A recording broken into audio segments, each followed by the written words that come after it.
The Civic Formation Incorporated, Crisis in the Nonprofit Sector, Charities, Private Foundations, Churches, et al.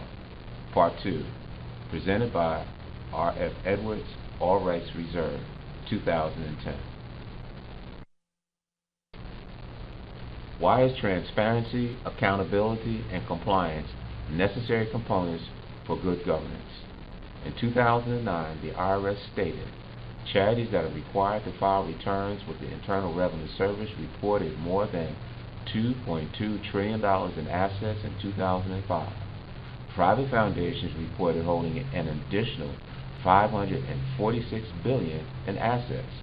These figures do not include all churches at that point in time. Example 1.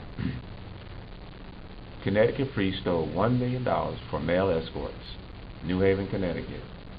The Reverend Kevin J. Gray was a popular priest who appeared to live humbly, foregoing a car and walking to Mass from another parish where he lived so that a Catholic charity could use his space at the rectory. Parishioners thought he had cancer and admired how he helped immigrants in his largely poor parish in Connecticut. But after a routine audit of the church's finances turned up discrepancies, authorities began a criminal investigation that they say unraveled a secret double life on male escorts, strip bars, and lavish spending on the finest restaurants, luxury hotels, and expensive clothing, financed with money stolen from the parish. About $1 million, Gray told authorities without hesitation when asked how much he took from the church account, according to his arrest affidavit.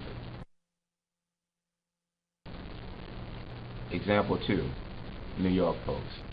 Vito Lopez-backed charity led by the clueless.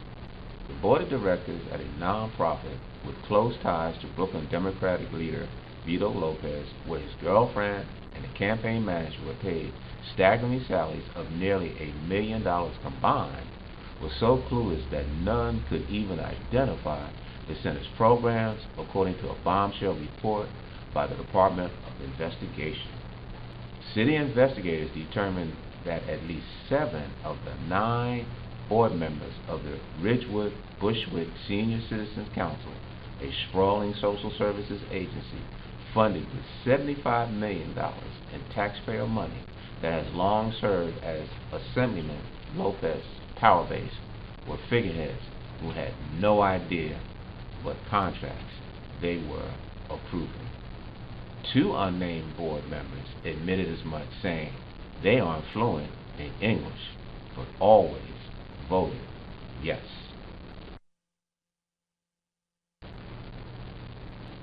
Example 3.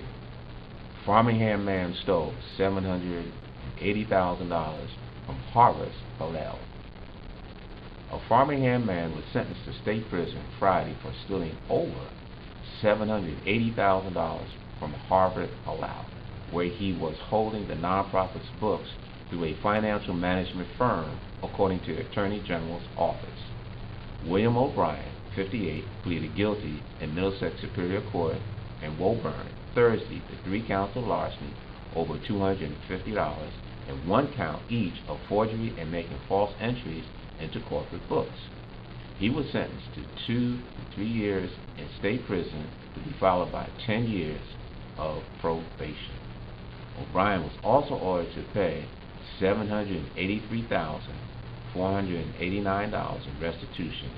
He could not be immediately reached for comment.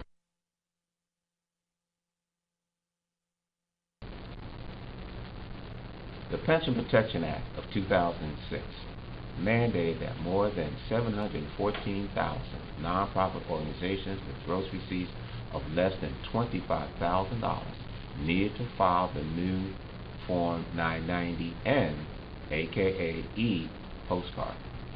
Organizations operating on the calendar year January 1 through December 31st had 3 years, or until May 17, 2010, to comply with the ruling or risk immediate revocation of their tax-exempt status.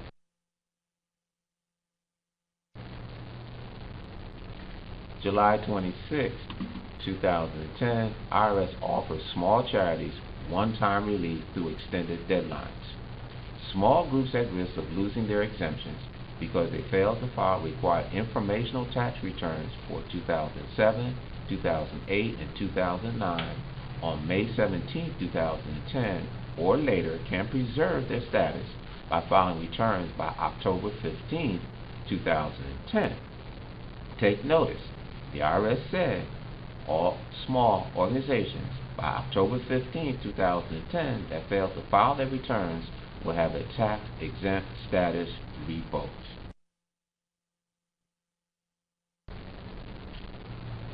According to the National Center for Charitable Statistics July 8, 2010 report, there are 1,617,447 registered nonprofit organizations in 2010. 714,379 nonprofits are required to file the e-postcard. 292,643, or 41% of these nonprofits have not yet filed Form 990N. As many as 18% of the 1.6 million nonprofits could lose their tax-exempt status.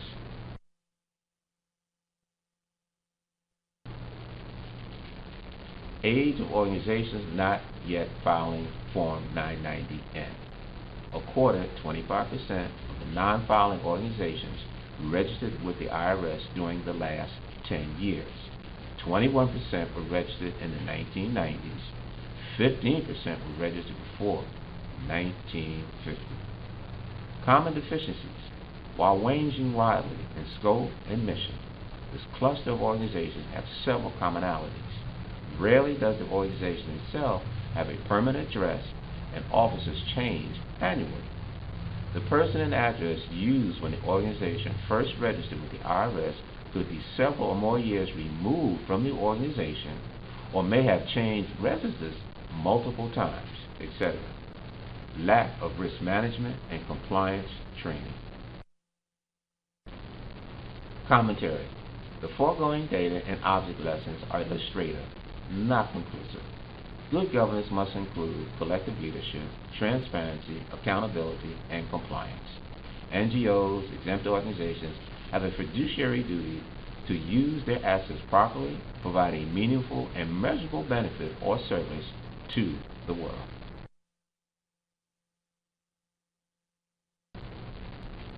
Additional information. Website, civicformation.org. Email, civicformation@gmail.com. Consulting services only. Contact R.F. Edwards at 908-222-8716. References: the Pension Protection Act of 2006. IRS website. National Center for Charitable Statistics, July 8, 2010. Report: here today, gone tomorrow. June 23, 2009. Remarks of IRS Commissioner Sarah Hall Ingram before Georgetown University Law Center, continuing legal education.